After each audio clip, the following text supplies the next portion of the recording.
warahmatullahi wabarakatuh. Kami dari kelompok hand sanitizer 12 MIPA 2. Saya Lia Alia Nur Aini, absen 25. Saya Cecilia Stefani Pasaribu, absen 9. Saya Islam Nesrin, absen 23. Saya Siti Anissa, absen 33. Reaksi saponifikasi atau penyabunan, pembuatan hand sanitizer dan pengamatan pH pada hand sanitizer, mata pelajaran kimia. Tujuan praktikum kimia yang pertama, memperoleh nilai akhir pada ujian praktek rumpun kimia.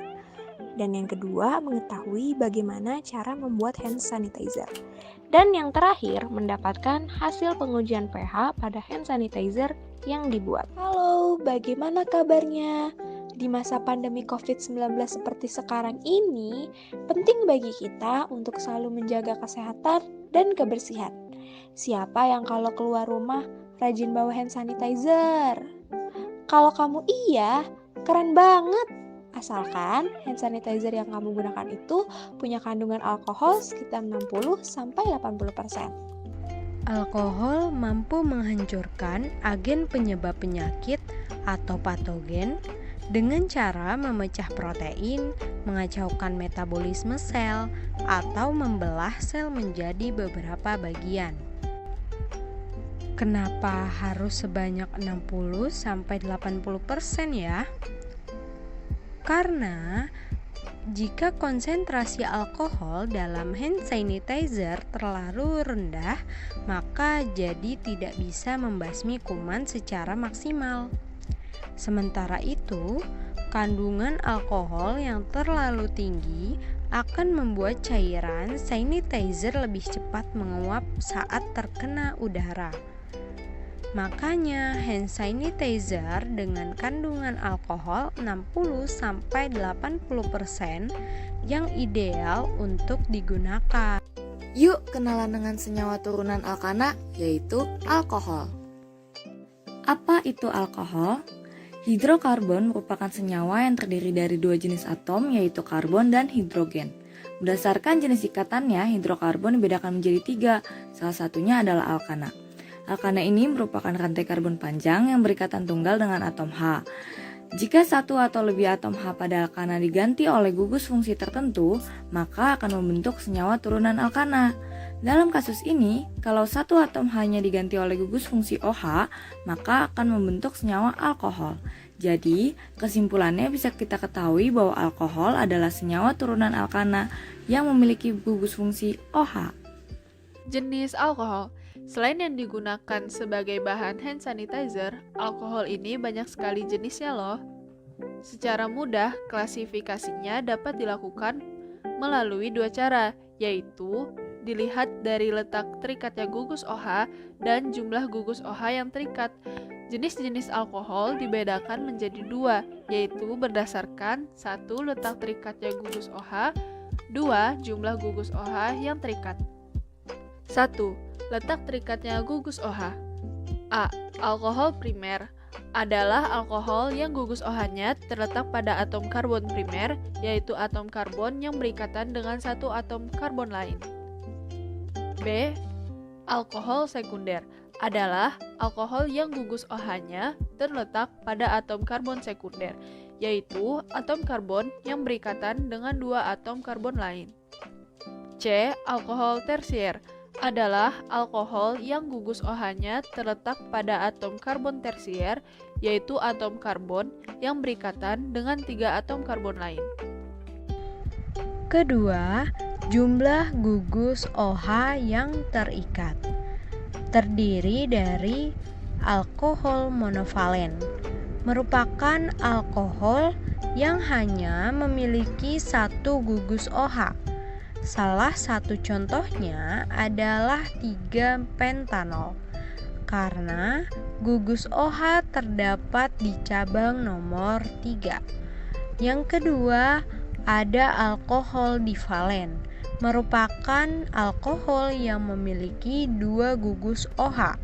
Salah satu contohnya ada 1,2-pentanadiol, karena gugus OH terdapat di cabang nomor 1 dan 2. Yang ketiga ada alkohol polivalen, merupakan alkohol yang memiliki lebih dari 2 gugus OH. Salah satu contohnya ada 3-metil 1,2,2 pentanatriol. Karena gugus OH terdapat di cabang nomor 1 dan 2 gugus OH terdapat di nomor 2. Dan ada gugus alkil yang terdapat di cabang nomor 3. Sehingga disebut 3-metil 1,2,2 pentanatriol. Wah, ternyata banyak juga ya penjelasan mengenai alkohol. Oh iya, jenis alkohol yang paling sering digunakan itu adalah etanol ya. Salah satu sebagai bahan baku pembuatan antiseptik atau hand sanitizer yang sudah kita bahas di awal. Yuk, sekarang kita ke proses pembuatan hand sanitizer-nya. Alat dan bahan yang perlu disiapkan. Yang pertama yaitu alkohol 70% sebanyak 400 ml. Selanjutnya aloe vera gel sebanyak 150 ml. Lalu siapkan gelas ukur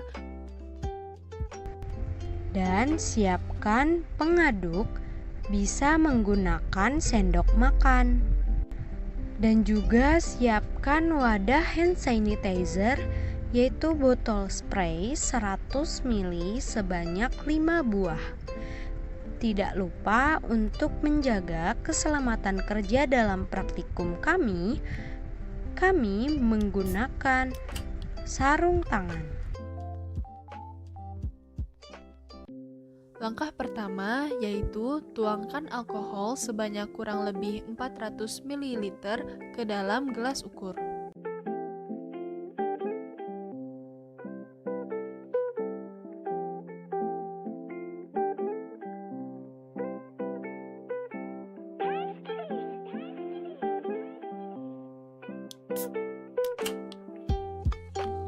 Bisa dilihat ya, takarannya pas 400 ml. Selanjutnya, tuangkan aloe vera gel sebanyak 150 ml ke dalam gelas ukur yang lainnya.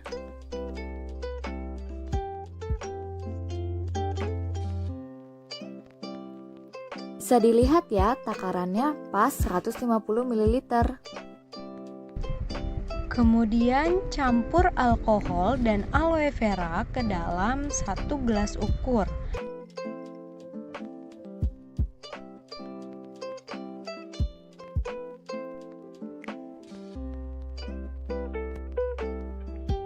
Dan aduk hingga aloe vera gel larut dalam alkohol. Selanjutnya, tuangkan hand sanitizer ke dalam botol spray satu persatu.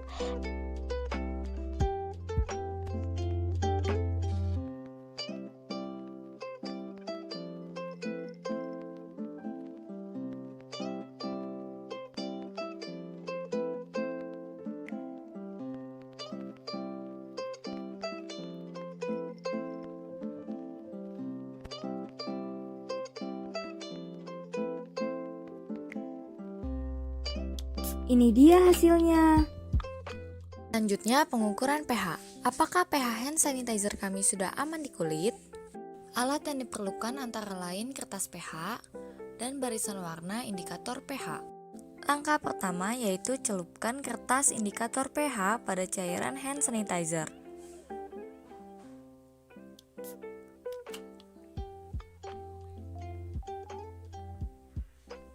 Lalu, sesuaikan warna kertas pH pada barisan warna di indikator pH.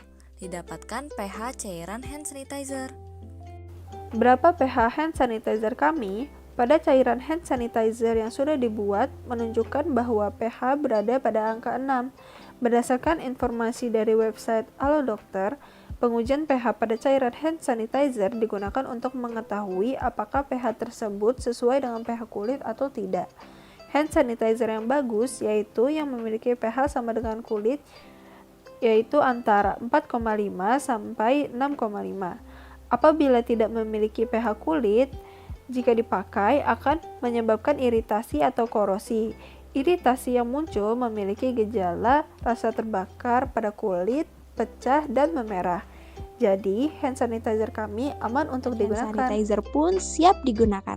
Jangan lupa untuk selalu membawa dan menggunakan hand sanitizer kemanapun kita pergi. Pengukuran botol spray hand sanitizer oleh kelompok 6. Mata pelajaran fisika. Tujuan praktikum fisika. Yang pertama, memenuhi ujian praktek fisika. Yang kedua, mampu memahami cara kerja jangka sorong secara langsung. Dan yang ketiga, mengetahui volume pada botol hand sanitizer. Dasar teori, jangka sorong merupakan alat ukur panjang yang terdiri dari skala utama, nonius, rahang pengatur garis tengah luar, dan pengatur kedalaman. Secara umum, jangka sorong memiliki dua jenis skala. Skala pertama tertera pada rahang utama jangka sorong. Skala ini disebut skala tetap atau skala utama. Skala kedua tertera skala nonius. Skala terkecil jangka sorong yaitu 0,01 cm. Dengan melihat skala terkecil dari jangka sorong ini yaitu 0,1 mm atau 0,01 cm, maka ketelitian dari jangka sorong adalah setengah dari skala terkecil jangka sorong tersebut. Alat dan bahan yang diperlukan antara lain jangka sorong dan botol spray yang berisi hand sanitizer. Berikut dokumentasi kami saat pengukuran diameter botol dan pengukuran kedalaman botol saat ujian praktik di sekolah. Berikut data hasil pengamatan yang kami peroleh. Diambil 3 kali pengukuran dalam setiap besaran. Rata-rata diameter luar adalah 36,6 mm dan rata-rata kedalamannya adalah 97,5 mm. Berdasarkan pengukuran yang telah kami lakukan, mencari volume botol spray hand sanitizer menggunakan rumus volume tabung yaitu 1/4 pi D kuadrat dikali T. 1/4 pi dikali 36,6 kuadrat dikali 97,5 akan menghasilkan 1,03 dikali 10 pangkat min 5 mm kubik atau 1,03 dikali 10 pangkat min 14 meter kubik. Ketidakpastian pengukuran. Delta X sama dengan 0,5 dikali 0,1 mm sama dengan 0,05 mm, yang artinya ukuran sebenarnya bisa kurang 0,05 mm atau lebih 0,05 mm. Aturan ketidakpastian. Aturan ketidakpastian dalam pangkat adalah sebagai berikut. Jika bilangan berpangkat P sama dengan X pangkat N dengan X sama dengan X0 plus minus delta X, maka delta P per P sama dengan N dikali delta X per X0.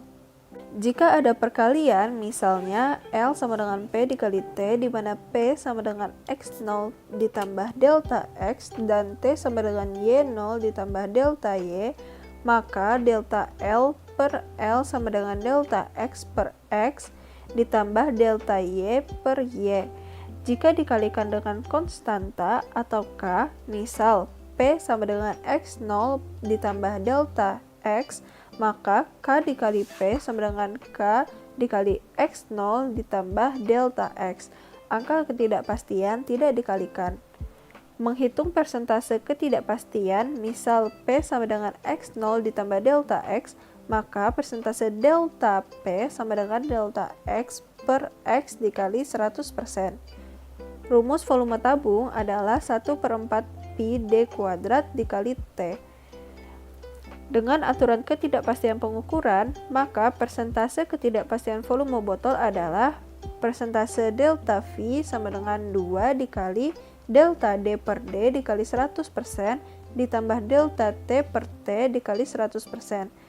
Sama dengan 2 dikali 0,05 per 36,6 dikali 100% ditambah 0,05 per 97,5 dikali 100% sama dengan 0,273% ditambah 0,051% sama dengan 0,324%.